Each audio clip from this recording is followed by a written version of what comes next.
Alright, where am I? Oh shit, I have this tilted. Is that my face? Is that my face? Okay. What's up, guys? It's Steven. I'm reviewing another album thing today.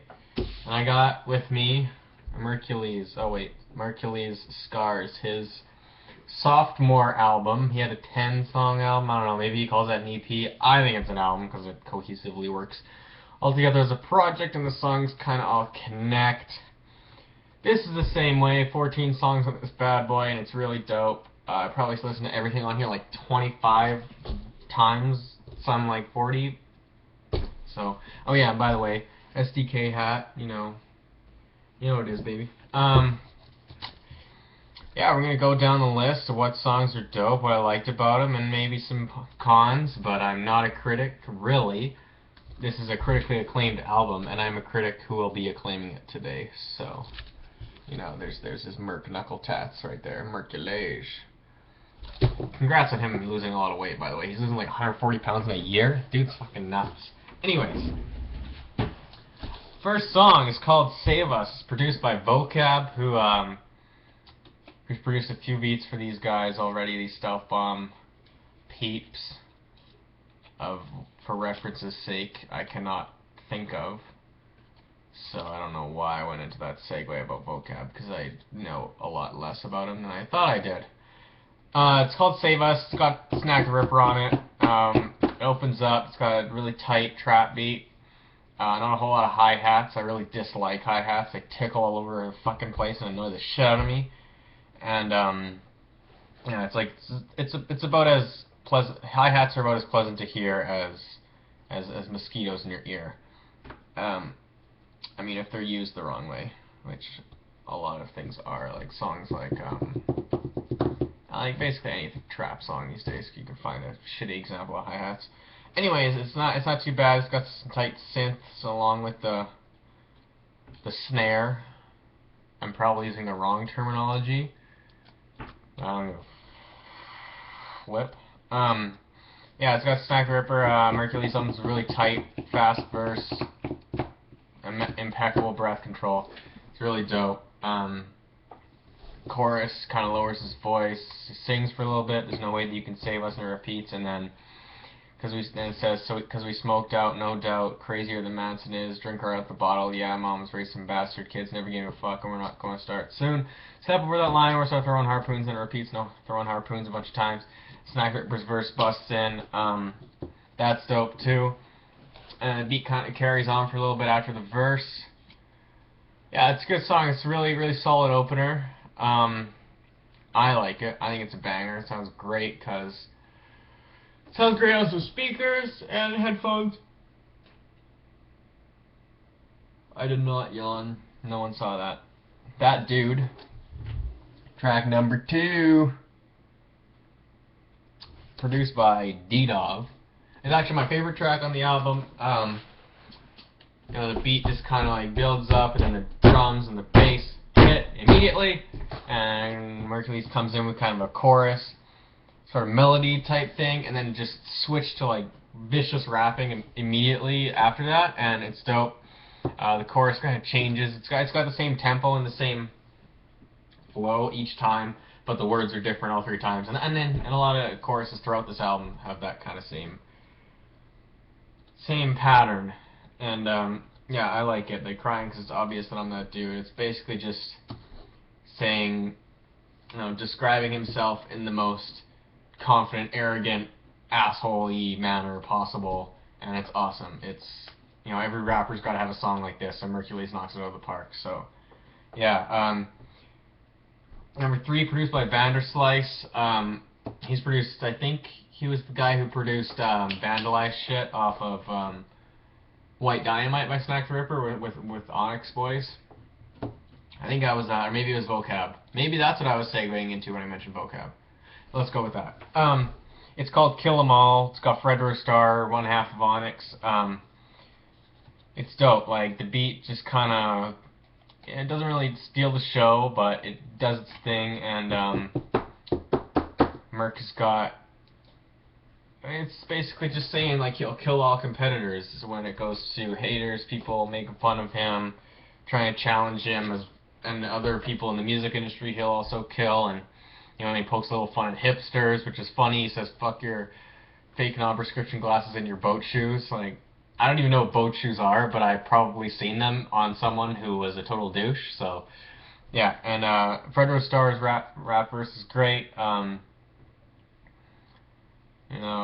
Goes well with the song and that kind of stuff. And the chorus is really good. It says, oh fuck, how does it go, man? I've heard this song like a million times. Put your speakers on blast.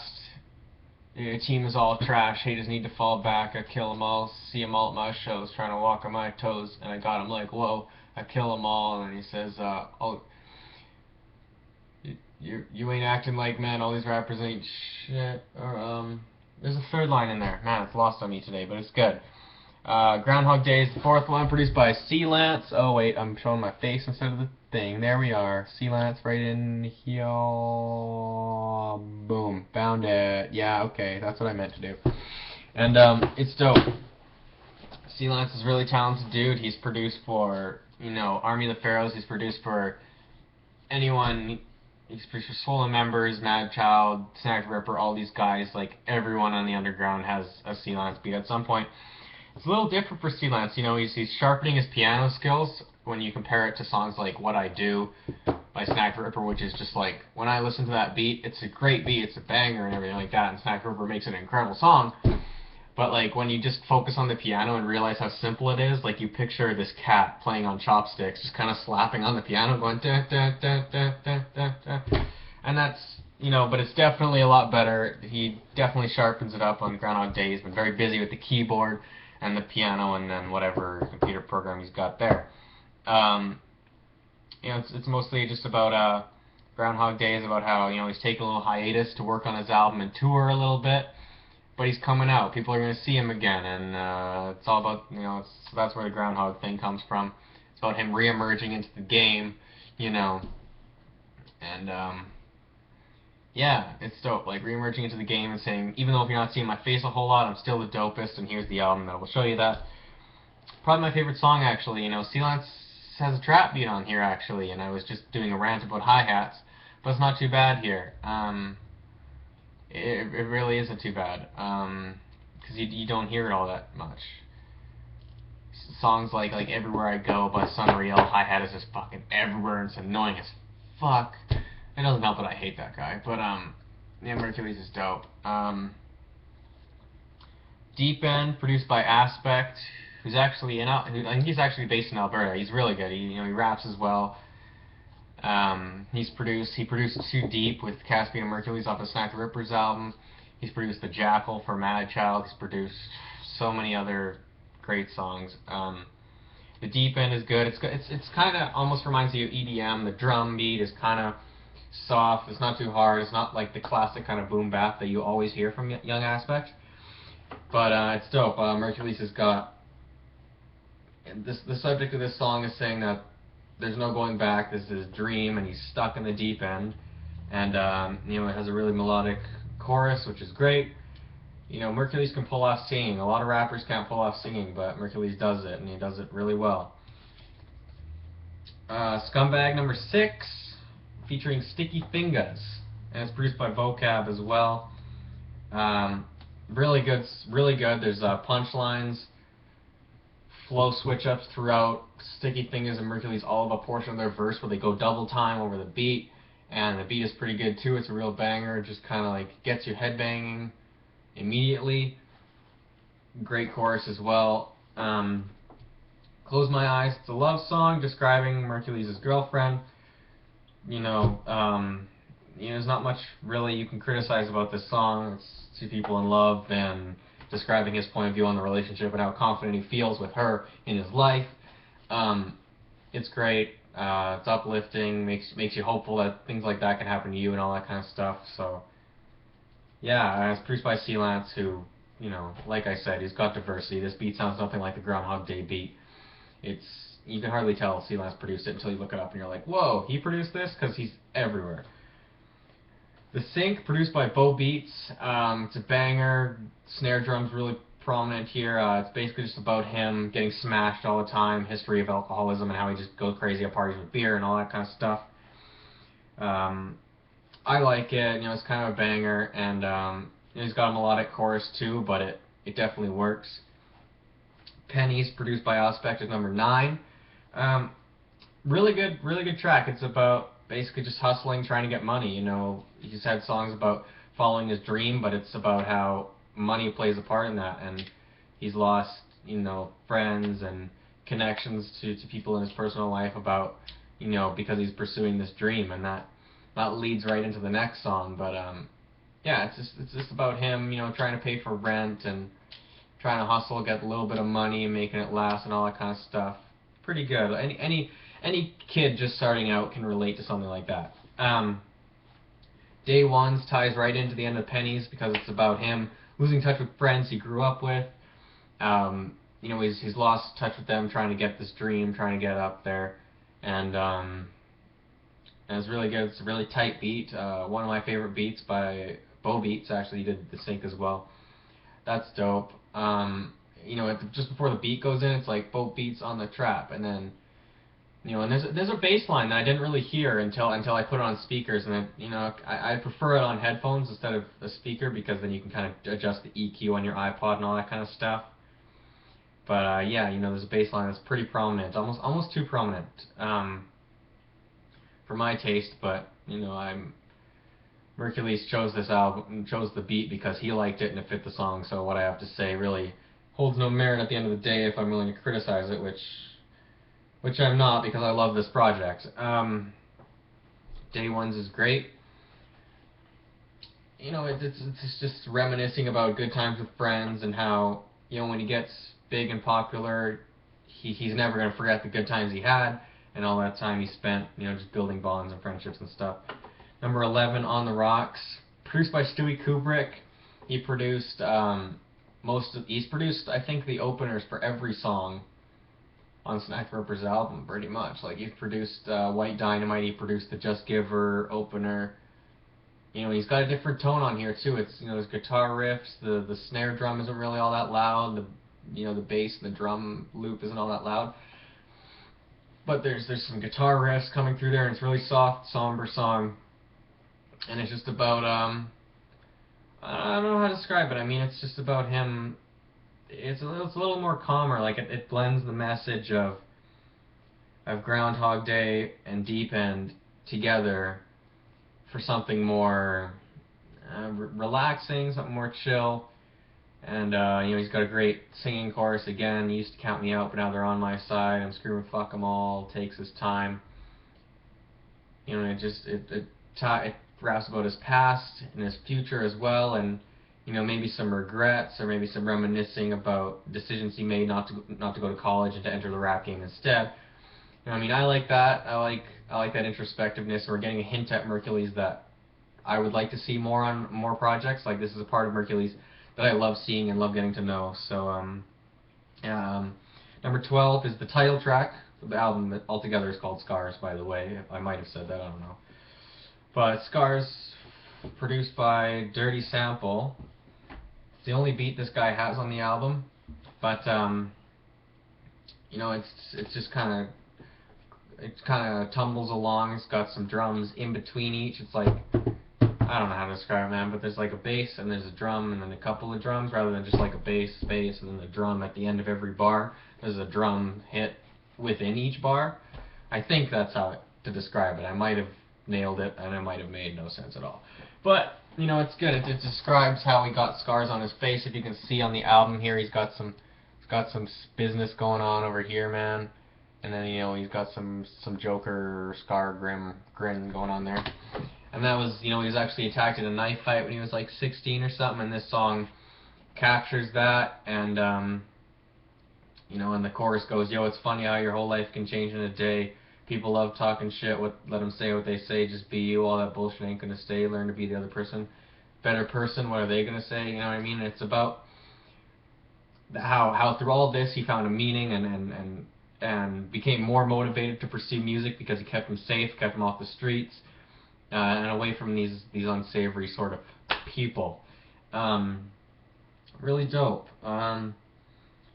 There's really no way to criticize it. I mean, it's all fact. It's the deepest, most descriptive song on the album. It's the entire song holds to one theme, where there's other verses throughout this project that hint at a theme throughout the song, and then and there's references to other things, and then the verses have more purpose on this song than they do in others, I guess is how the way to say it, because I don't every song serves its purpose and every song is great in its own way. Dispatch, number 13. I really like this song. It comes right out the gate with just this hammering trap beat. Merkules is going nuts on it. You know what I mean? And when the chorus hits you, they don't really understand this. I get that. If they're doing real good, then they get mad. When a team had a dream, now my team's going to live that. And then it goes one verse, then you better call dispatch, and then Caspian just bursts right out the gate with this angry, roary, growling voice. I love Caspian's voice, and he raps it too, but the one problem I have with this song is that it's short. By the minute 47 point, both verses are done, the hook's done, and the beat fades away, and by 10 seconds after the 2-minute mark, the song's done. I would have loved to see, a second hook, maybe a second Merkules verse after Caspian's, and then another, just to flesh it out and expand it. Scumbag has the same structure. There's just one hook, 2 verses on either end of it. But the difference is that those verses are long, they're diverse, there's flow switch up, there's punchlines. Caspian just does his verse and gets out. Merkules just does his verse and gets out. This is my only criticism on the album, is that Dispatch had so much potential for this amazing, amazing song, but it's just not long enough. That's all I can say. It just isn't long enough. I was really impressed with how the song was and how it's amazing for what it is. I'll replay it endlessly for sure, but you can't help but think that maybe there was potential to make it even better. Whereas, in regards to maybe just, and then Save Us is the same thing too. Merkules and Snack Ripper have amazing, super long verses, but the verses are short on Dispatch. They're bangers, they're great, fantastic verses, and they serve the purpose, but the song's done by a little bit after 2 minutes, and to me that's not enough Merkules and that's not enough Caspian, so that's my only criticism. Oh man, we're at 17 minutes and 30 seconds. What the hell was I talking about at the beginning? Humble is the closing track, produced by Sealance. I really like this beat. The drums slap. There's some kind of 8-bit melody going through there. It reminds me of a Nintendo theme song or something, but it's dope. Merkules, he sings through it. There's beat switch, there's flow switch ups. There's all kinds of chopper stuff going on too, and the chorus is really, really melodic too. And it's a good finisher, because Humble is about looking towards the future and not letting all this fame and all this attention get in his head and confuse him, as lead him off some kind of path, I don't know, that he's going on. So it has to do with definitely approaching every situation humbly and not feeling like you've learned everything, because this is really just the beginning of the career for him. He's early 20s, I think, 21 or 22 or something. He's a really young guy, and but he's had so many projects and so much attention already. Very talented person, and I look forward to seeing more of him. And Humble is a taste of that. It's saying that no matter what goes on, he's still going to remain down to earth and in touch with his fans, and not let this fame change him or anything like that. And that's the whole thing. It was actually recorded in Edmonton, and in Edmonton, which is where I live, at Up in Arms Studios, by NATO, and who also mixes and masters a lot of Snack Ripper stuff. I'm really excited. It's dope. Another gripe I have about this thing: packaging, man. Look at how thin this is. It's literally just a sleeve, and you just shake the album out. Oh yeah, the album itself looks dope. The CD looks dope. Where are we going here? There we are. Scars, Merkules Scars. I like it. But I would have liked it if there was a plastic retainer sort of thing going on. You could fold it in half, because there's the potential to get it scratched when you're sliding in and out here, and there's not a whole lot of protection. But the artwork and everything is dope. You know, it was painted by his cousin. So, and that's about it, man. We're closing in on 20 minutes when all my other things have been under 10 minutes. So, I just want to review this. It's really, really, really good. You know, every song on here has infinite replayability. So, yeah, and you know, if you're watching this, I'm going to be at a Merkules show on the 26th of September with Apathy and Self-Titled, who will be the headliners, as well as Merkules, you know, put on by Brothers Grimm. They're the homies. I'm wearing a Brothers Grimm t-shirt. Future is Grim. Future is Grim. And then a Stop Down Killer's hat, you know what I'm saying? I'm looking fresh, feeling fresh, and feel excited about what comes next in Merkules' career. Self-Run Records is killing it this year. Just Giver was amazing. Gypsy Rose is amazing. Felix Slang was amazing. Fucking Scars is unbelievable. And peace.